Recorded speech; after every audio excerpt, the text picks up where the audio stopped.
Anti snatching team కాల్పులు జరిపిన ఘటనపై పూర్తి డీటెయిల్స్ ని మా ప్రతినిధి రమేష్ వైట్ల మనకు అందించేందుకు సిద్ధంగా ఉన్నారు. రమేష్, చెప్పండి, వనస్థలిపురంలో చైన్ స్నాచర్ పై యాంటీ స్నాచింగ్ టీం కాల్పులు జరిపినట్టుగా తెలుస్తోంది. పూర్తి డీటెయిల్స్ ఇవ్వండి.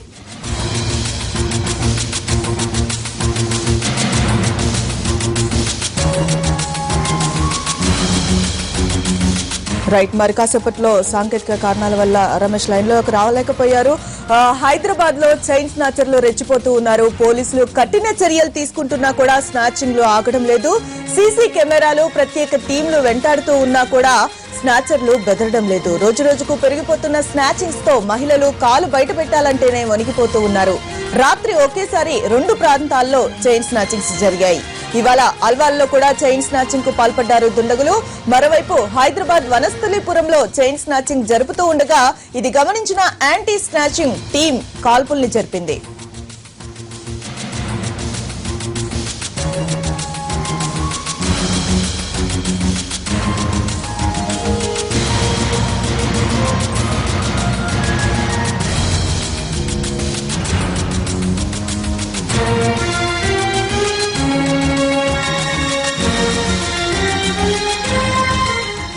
దీనికి సంబంధించిన పూర్తి డీటెయిల్స్ ని రమేష్ మనకు అందించేందుకు సిద్ధంగా ఉన్నారు. రమేష్, చెప్పండి, వనస్థలిపురంలో చైన్ స్నాచర్లపై యాంటీ స్నాచింగ్ టీం కాల్పులు జరిపినట్టుగా తెలుస్తూ ఉంది. జరిగిన మొత్తం ఘటనాన్ని డీటెయిల్ గా వివరించండి. కొద్దిసేపు క్రితమే వనస్థలిపురంలోని రాజధాని హోటల్ సమీపంలో నడుచుకుంటా వెళ్తున్నట్టు అమ్మాయి అనురాధ అనే అమ్మాయి యువతి అయితే పెట్రోల్ బంక్ లో పనిచేస్తుంటది. అయితే నడుచుకుంటా రాజధాని హోటల్ సమీపంలో నడుచుకుంటా వెళ్తున్న సమయంలో బైక్ పై వచ్చిన దుండగులు ఆ మెడలోంచి చైన్ లాగే ప్రయత్నం చేశారు. అయితే దీంతో ఆమె ప్రతిఘటించింది. తర్వాత ఆ ఇద్దరు దుండగులు అత్యంత వేగంగా మెడలోని చైన్ లాగేసి పారిపోయారు. దీంతో వెంటనే యువతి అనురాధ వెంటనే పోలీసులకు సమాచారం ఇవ్వడం జరిగింది. అక్కడే సమీపంలో ఉన్న యాంటీ చైన్ స్నాచింగ్ టీమ్స్ అక్కడికి అటు వనస్థలిపురం, ఎల్బీనగర్ ప్రాంతంలో యాంటీ చైన్ స్నాచింగ్ టీమ్స్ ఇప్పటికే అక్కడ మోహరించున్నారు. అయితే సమాచారం తెలుసుకున్న వెంటనే ఆ సంఘటన స్థలానికి ఒక 2 నిమిషాల వ్యవధిలోనే సంఘటన స్థలానికి యాంటీ చైన్ స్నాచింగ్ టీం అక్కడికి చేరుకోవడం జరిగింది. అయితే అప్పటికి అటు నుంచి ఏదైతే యాంటీ చైన్ స్నాచింగ్ టీం కు ఎదురుపడ్డ ఈ చైన్ స్నాచర్ని పట్టుకునే ప్రయత్నము ఏదైతే చేయడం జరిగింది. అయితే వాళ్ళు అత్యంత వేగంగా బైక్ పై పారిపోతుండటంతో వాళ్ళని చేజింగ్ చేశారు. దాదాపు 5 నిమిషాల పాటు చేజింగ్ చేసినా వాళ్ళు దొరకకుండా పోవడంతో అక్కడే రాజధాని సమీపంలోని ఆటో నగర్ లో ఏదైతే చైన్ స్నాచర్ని పట్టుకునే ప్రయత్నంలో పోలీసులు ఏదైతే యాంటీ చైన్ స్నాచింగ్ టీమ్స్ 2 గాలిలోకి 2 రౌండ్లు కాల్పులు జరిపారు.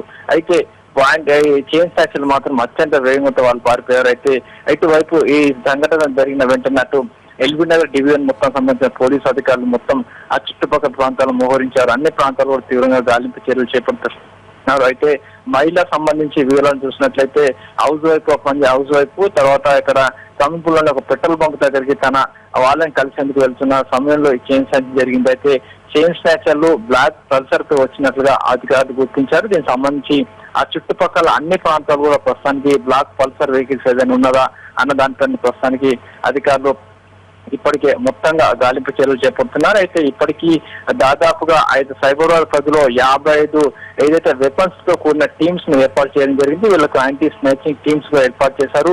వీళ్ళు అధునాతమైన ట్రైనింగ్ తో పాటు ఏదైతే వెపన్స్ తో కూడిన వీళ్ళు టీమ్స్ ఉంటారు. వీళ్ళు ఎక్కడైతే స్నాచింగ్ జరిగిన వెంటనే క్షణాల్లోనే అక్కడ చేరుకొని వాళ్ళని పట్టుకుని ప్రయత్నం చేస్తామని చెప్పి ఇప్పటికే సైబరాబాద్ పోలీస్ కమిషనర్ శివానంద్ ప్రకటించినారు. అయితే సంఘటన జరిగిన 2 నిమిషాల్లో అక్కడ సంఘటన స్థలానికి వచ్చి స్నాచర్స్ పట్టుకునే ప్రయత్నం చేశారు. అయితే పారిపోతున్న స్నాచర్స్ పైన పోలీసులు కాల్పులు జరపడం, తర్వాత చుట్టుపక్కల ప్రాంతాల్లో స్నాచర్స్ కోసం గాలింపు ఇంకా తీవ్రంగా కొనసాగుతూనే ఉంది.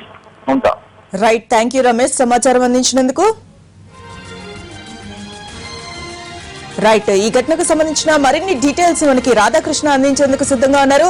రాధాకృష్ణ, చెప్పండి, వనస్థలిపురంలో చైన్ స్నాచర్లపై ఇటు యాంటీ చైన్ స్నాచింగ్ టీం కాల్పుల్ని జరిపినట్టుగా తెలుస్తూ ఉంది. ఎటువంటి పక్కా వ్యూహంతో ఉన్నారు పోలీసులు? ఆ విధంగా ఏ విధంగా ముందుకు వెళ్లేందుకు దీనిపై కసరత్తు చేస్తూ ఉన్నారు? ఆ డీటెయిల్స్ ఏంటి?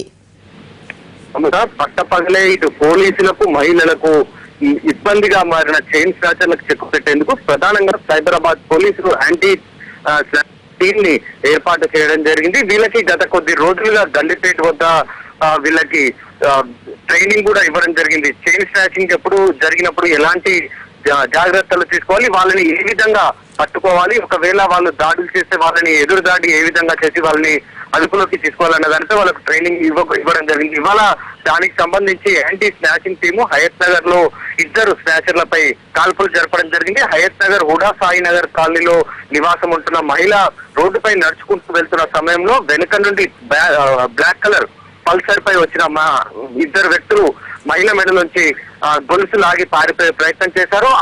అప్పటికే అక్కడ నిఘా వేసి ఉన్న యాంటీ స్నాచింగ్ టీం వాళ్ళని పట్టుకునేందుకు ప్రయత్నించారు. ఒకవైపు వాళ్ళని చేజ్ చేసి పట్టుకునేందుకు ప్రయత్నించారు, కానీ వాళ్ళు ఈ యాంటీ స్నాచింగ్ టీం సంబంధించిన సిబ్బందిని తోసివేసి ముందుకు పారిపోవడం జరిగింది. వెంటనే అప్రమత్తమైన యాంటీ స్నాచింగ్ టీం 2 రౌండ్ల కాల్పులు జరపడం జరిగింది. అయితే ఈ కాల్పుల్లో మాత్రం ఎవరికి ఎలాంటి గాయం కాలేదు, కానీ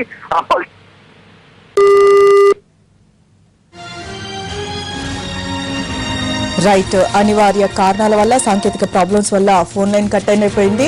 సో మొత్తంగా అయితే వనస్థలీపురంలో యాంటీ స్నాచింగ్ టీమ్ ఎవరైతే దుండగులు స్నాచింగ్ కి వెళ్లారో వారిపై కాల్పులు జరపడం జరిగింది. కాల్పుల్లో ఎవరికి ఎటువంటి గాయాలు కాలేదు.